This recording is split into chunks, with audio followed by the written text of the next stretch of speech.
మంచు విష్ణు నటించిన latest movie Kannappa తన career లోని ఆల్ టైమ్ హైయెస్ట్ బడ్జెట్ తో తెరకెక్కగా సినిమాలో ఇతర ఇండస్ట్రీల స్టార్ స్పెషల్ రోల్స్ లో నటిస్తూ ఉన్నప్పటికీ రెబల్ స్టార్ ప్రభాస్ సినిమాలో ఉండటంతో వరల్డ్ వైడ్ గా ఎంతో కొంత క్రేజ్ నైతే సినిమా సొంతం చేసుకుని ఇప్పుడు గ్రాండ్ గా రిలీజ్ కి సిద్ధమవుతూ ఉంది. ఓవరాల్ గా నార్మల్ సినిమాలతో పోల్చితే ఈ సినిమా రిలీజ్ అవుతున్న పరిస్థితులు డిఫరెంట్ గా ఉన్నాయి.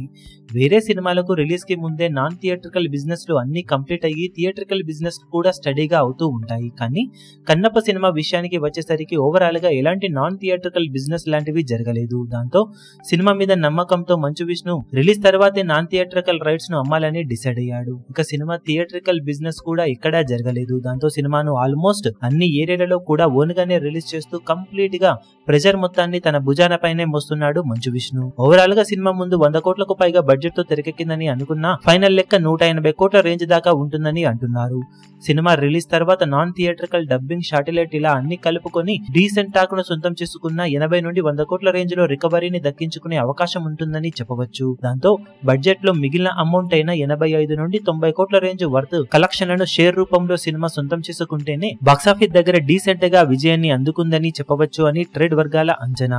బాక్సాఫీస్ దగ్గర ఈ టార్గెట్ ను సినిమా పాజిటివ్ టాక్ ను సొంతం చేసుకుంటే ఉన్న స్పెషల్ కాస్ట్ అలాగే ప్రభాస్ ఇంపాక్ట్ వలన అందుకోవడం పెద్ద కష్టమేమీ కాదు. కానీ ఇంత రిస్క్ తో ఆడియన్స్ ముందుకు వస్తున్న కన్నప్ప సినిమా ఎంతవరకు అంచనాలను అందుకుంటుంది అనేది బిగ్గెస్ట్ క్వశ్చన్ అని చెప్పాలి. మరి బాక్సాఫీస్ దగ్గర ఓపెనింగ్స్ నుండి సినిమా ఎలాంటి కలెక్షన్లను దక్కించుకోగలుగుతుందో చూడాలి. ఈ వీడియో మీకు నచ్చినట్లయితే లైక్ చేయండి, షేర్ చేయండి, ఛానల్ ను సబ్స్క్రైబ్ చేయడం మాత్రం మరవకండి. ఏ చిన్న అప్డేట్ ను మిస్ అవ్వకూడదు అనుకుంటే బెల్ ఐకాన్ ను ప్రెస్ చేయండి.